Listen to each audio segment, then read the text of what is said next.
This three-part series describes the life path of the vascular access device, better known as the VADs.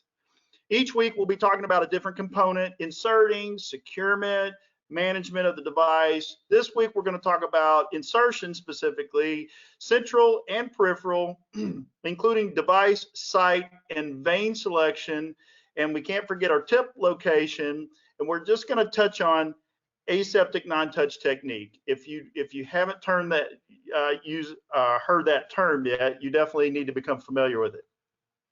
So I want to tell you a story. And with every good story, it starts out like this. Once upon a time lived a family of VADs, and their purpose in life was to help humans. When the humans became ill and they needed medications through their veins, the VADs were there to help. All the VADs gathered around, waiting to find out who would be the chosen one. And the great and mighty chooser would pick the VAD who would live out their life helping the human. The VAD would give its life for the human so the human could be safe and happy. And the human lived happily ever after, and everything was unicorns and rainbows until it's not. This fairy tale story becomes a nightmare for those humans that suffer from a complication from the VAD placement or infusion. That's a wonderful story, and definitely a fairy tale story whenever something like this happens. Extravasations. We've got dislodgement and migrations. We have occlusions, mechanical and thrombotic occlusions, catheter-associated skin injuries here. These are not pleasant. Risk of infections, thrombosis. This is what I call the medusa. This is a patient that had a vascular access device in their left arm and ended up thrombosing off their entire left axillary vein. And you can see the track of these veins found their way back to the heart, but it was only after the patient had assumed a significant complication. So what can we do about this? The first thing we can do is we can pick the right device and put it in the right site. When the great and mighty chooser chooses a device, it's not divine intervention. We actually need some wisdom or education. There are a lot of factors to consider, as well as pros and cons of each one. We know that complications contribute to poor patient experiences and increase hospital costs. So we need to pick the device that will not only reduce the risk of complications, but will last the entire length of the therapy. And here's a poll. So here's a question: who believes that complications are avoidable? So I want you to think about this question: what percentage of complications are avoidable? And be honest, not what you think someone wants you to pick, not being the devil's advocate, but just reflect in your heart. What do you really believe? How many complications are avoidable? Looks like the majority, 61% of our respondents said 75% are avoidable. 75%. Oh, and that's definitely, music to my ears. So now the next question, of the 75% that you believe that are avoidable, my question to you is, what are you doing to help mitigate those complications? What is the organization doing to prevent those complications? Because we still have a great deal of complications that happen. And I think that those complications, a lot of them occur because of the choices that we make on insertion. It's amazing to me the tolerance that we have for poor practices. We have standards of care and we know what to do, but sometimes we just don't do it. And I think the people that are doing it don't really know. Here's the double barrel. So when you put these devices in, who thinks that the patient's going to be able to care for themselves and aid in their recovery? Yes, I want you to look at this closely.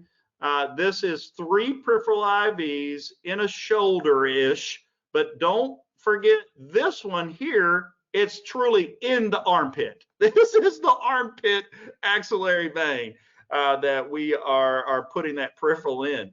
The patient has to, bathe, wipe themselves. How can they be expected to do that when you put them in both areas of joint? Oh, by the way, where did I put my central line? Oh, it's under my colostomy bag. Oh, that's where I put it. Oh my goodness. Like, are we just trying to kill the patient here? I mean, why don't we just drag the patient out in the hallway and knock him in the head? Because this is what we're trying to do here. The risk of infection, poor dressing adherence, poor securement. This is rampant through any hospital that I've been in. You walk through and you find things like this. That who thinks that a fully bearded person is going to be able to maintain a dressing? But look at the craziness of this securement. This is all, I don't even know what's going on here. The box clamp's loose. It's not attached. It's draping down. I mean, it's just god awful mess. Oh, this I love. This is what I call the backward dressing device, because everything on this picture is backwards. You have a tubing on this on this valve catheter. You have complete blood that is backed up in the entire pigtail. You have the stat lock. This stat lock is pointing towards the axillary. It should be pointing toward the insertion site, but you know what? Look at the dressing. It looks pretty good. Oops, we forgot to put it over the insertion site. Oh my, you mean you got to do that? Like, and then in the CHG product, the slit should be lined up. Like, this is unbelievable. This is absolutely unbelievable. What's going on with the green stuff under the, and the catheter is sticking out under the dressing. Where's the tip of this catheter? Good question. And this blood gel that is caked up on this catheter, and what it's holding this catheter in, one little suture there. You think that's going to hold? Huh. Tip location. I'm obsessive compulsive about my PIC tip locations. When we have devices, EKG tip verification. But what about these guys that are putting the central lines in? Do they even know where it's supposed to go? This is terrible. This is a typical tip location that you might find in a hospital that's not really up on where the tips go. I can't tell you how many devices I've found in malpositions, contralateral, up the jugular, that are infusing TPN, that is infusing vesicants. Oh, yeah, and the thing about it is that they make a note of it on the chest X-ray. It's just the craziest thing. Let's not forget our peripherals. So I believe if I have anything to do with this, in the next 10 years, we are going to be as obsessive compulsive about our peripheral IV tips as the PIC tips, because we have some good evidence now that shows if the tip is angled towards the vein wall, it's going to increase failure, including phlebitis and complications, including phlebitis in infiltration. So really, when you pick a device, the question is, and if we think of it this way, how much hemodilution do we really need? And that is sometimes a complicated question, and that's where we get into some trouble, because we have all the different devices. We have all kinds of devices that we can put in, from some CVADs to peripherals, short, long, midlines, tunnel catheters, anything that you need, to put in. But, it takes some knowledge in order to know what the best device is.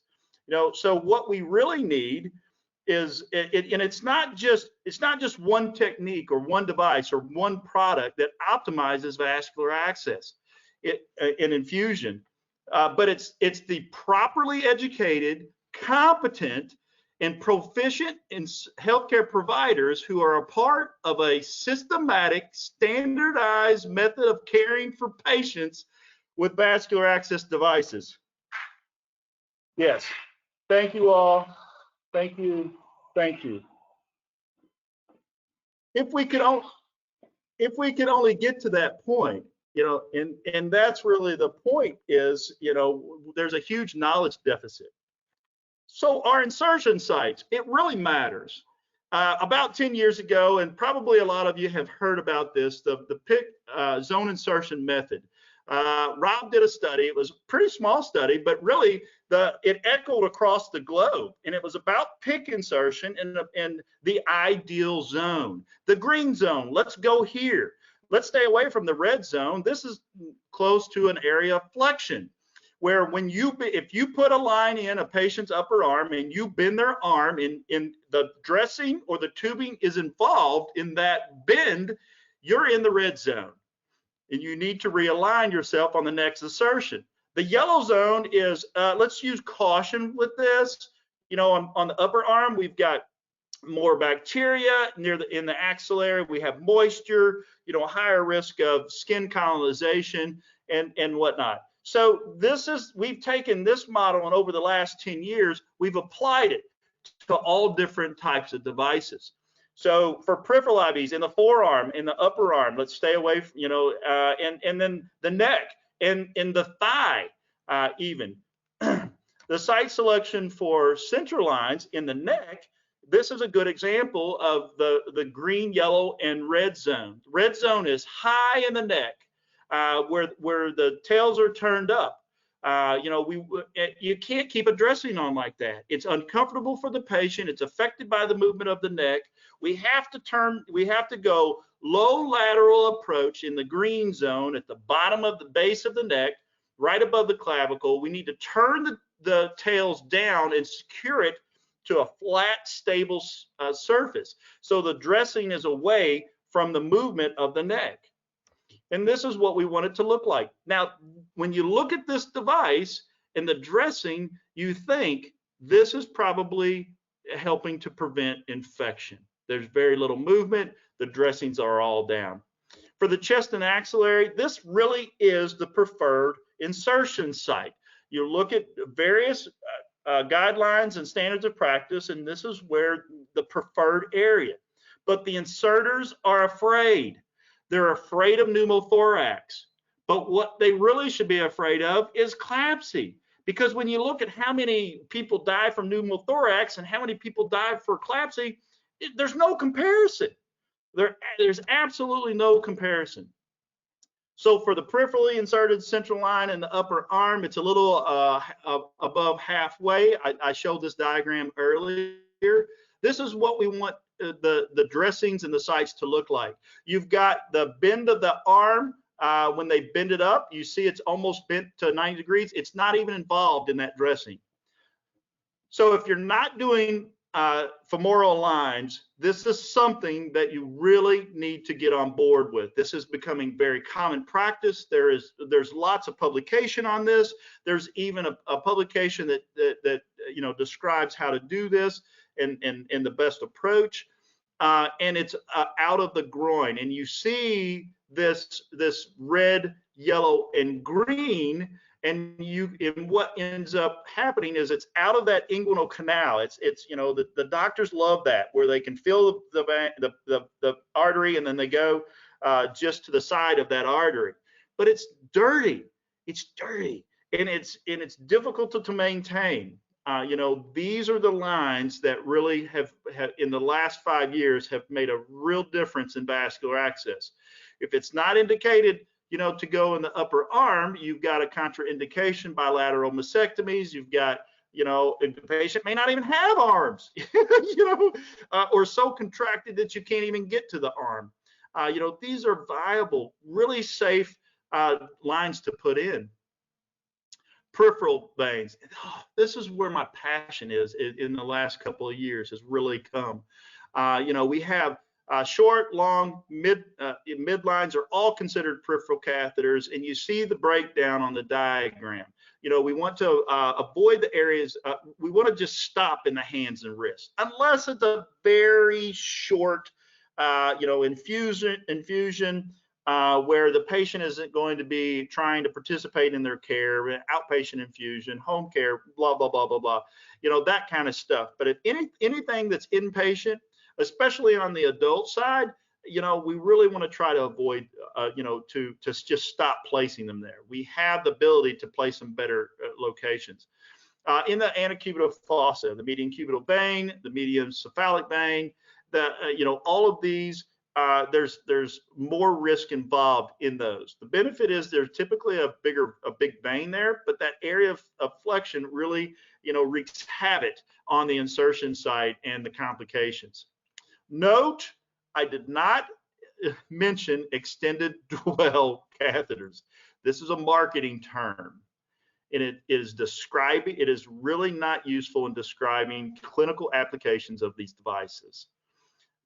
I put a 24 gauge, 3/4 centimeter peripheral IV short catheter in a patient's cephalic arm, in upper arm cephalic, in ICU, and it lasted for 21 days. Do we call that an extended dwell? Yeah, for that device, it is an extended dwell, but it's really not a device classification. It's just a pet peeve. That's just Matt Gibson there. Site selection. We want a healthy flat surface away from areas of flexion in a non-dominant side to promote self-care. And you can see all these are just a review of all the dressings and the devices that are really well placed, real thought through, and secured and stabilized properly.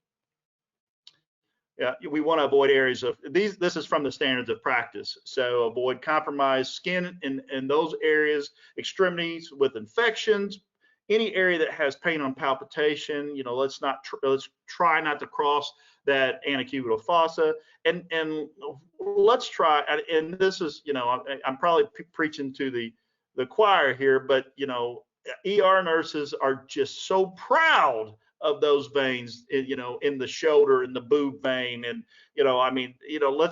we really should not be, starting lines in that. Okay, you're going to save them lives, but let's not leave it, please. So vein selection. Obviously, the bigger the vein, the better we are, especially with CVADs. We want a healthy, straight vein that's compressible, smooth walls, no echogenic material inside. And specifically for PIC and midline upper arm placements, we're looking for a max diameter of 45 degrees for the catheter to the vessel. That means that the diameter of the catheter is less than 45% of that of the vein. And that's just max. Ideally, we're trying to shoot for a vein that's 3 times the size of the catheter, and that certainly applies to peripheral IVs. So here, this is where I hope I make more change than anywhere else in vascular access. We need a vein, again, that's 3 times as large as the catheter. We have studies now that help support that and show that hemodilution is that important, especially in the periphery. And if we're putting too large of catheters and too small of veins, we will have failures. And we know we have failures, so anywhere from 50 to 70% of catheters fail. So I reached out to some folks and some buddies of mine, and I said, hey, and this was a high functioning vascular access team in Michigan. And I asked them, I said, go out. I said, you guys don't start all your IVs with ultrasound, correct? Yes, not all of them. If we can see it or feel it, we just stick it. I'm like, okay, go out and do that. And what I want you to do is the ones that you can feel and the ones that you can see, before you stick it, you put an ultrasound on it and you measure it for me and send me those images. And this is what we found. And this is what I know to be true. And I've done so much ultrasound training, and I know that we are sticking patients with too small of veins. These are veins, and the diameter, the pictures are below, so everybody knows how I got this. But these diameters of these veins that they were going to put either mainly a 20 gauge in, the 0.9, they said, oh, we probably would have put a 22 gauge in that. Look at the diameters of the peripheral IVs. 1.1 millimeter for a 20 gauge, and for a 22 is 0.9 millimeter. These veins are veins they would have put these types of devices. 1.1 millimeter in a 1.5 vein. You think there's enough hemodilution there? I can tell you there's not. 1.1, 1.2. This would be lucky to even get it threaded, because it's going to vasoconstrict down just because of the catheter is rubbing on the vein so badly. And this 0.9 millimeter vein in a 0.9 millimeter catheter. Again, this happens every day, all day long. And if there's any one thing that I can change in this world, this is what I want to change. So we're about out of time here, so one last poll question here: how often are devices placed in the ideal zone? So this is the devices that you guys see, not necessarily that you're placing, but others that devices that other people are placing.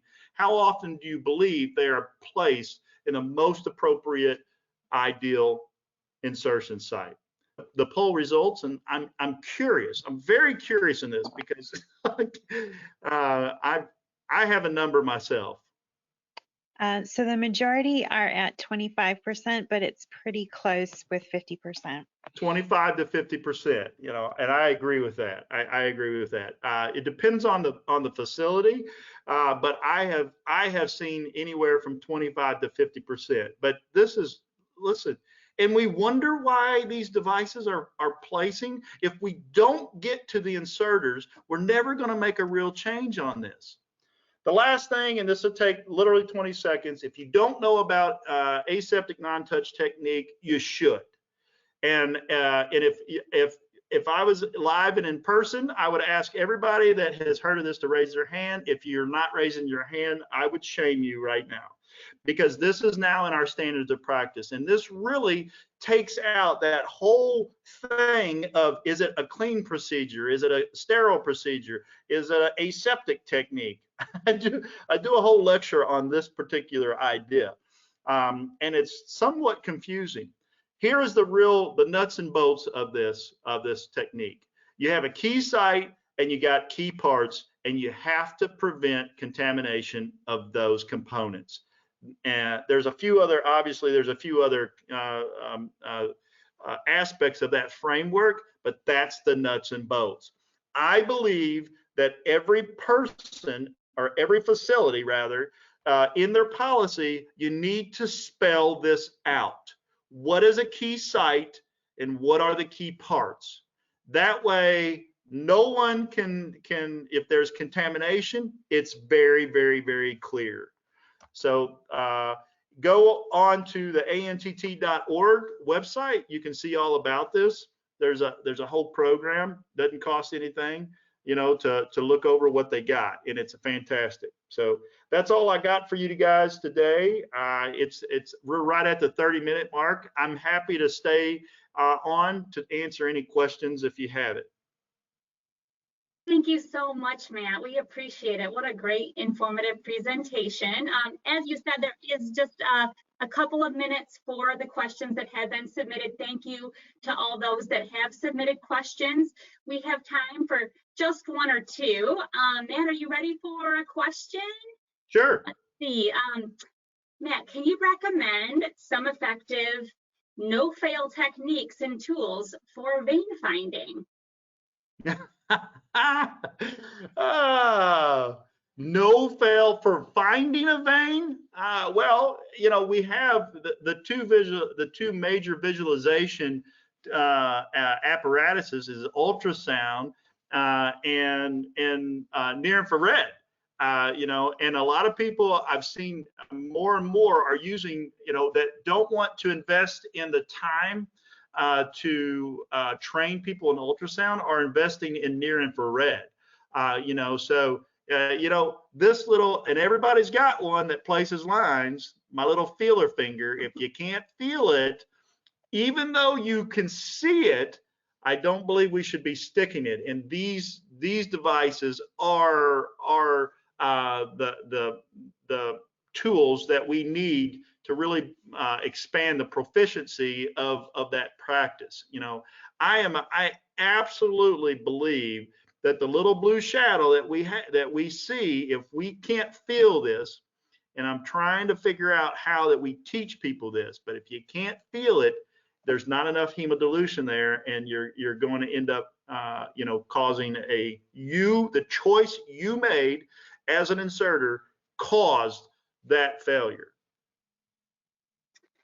Great, thanks, Matt. And then we'll just take one more question, which is, should field placed or emergency placed peripheral IVs be replaced?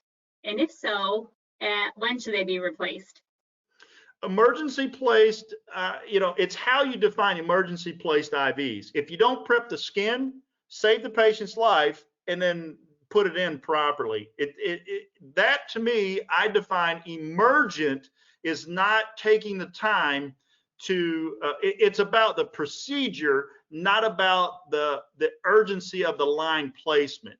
So if you still do all the proper things that you need to do, and you follow ANTT, you don't contaminate, you allow it to dry properly, and you place that device, even though the patient is, you know, circling the drain, you know, and somewhat unstable, I would not replace that device, because we put it in, if it's in the appropriate spot with the appropriate technique, there's absolutely no reason to replace that device. You really have to define, you know, and what that is. And honestly, you know, started in the emergency department does not qualify as an emergent line. You know, and I've even seen, you know, I've worked with some EMS organizations, and we've taught good technique, and they come in the right spot, in the right location, and, you know, the facility's trying to pull the line because it was an outside emergent site.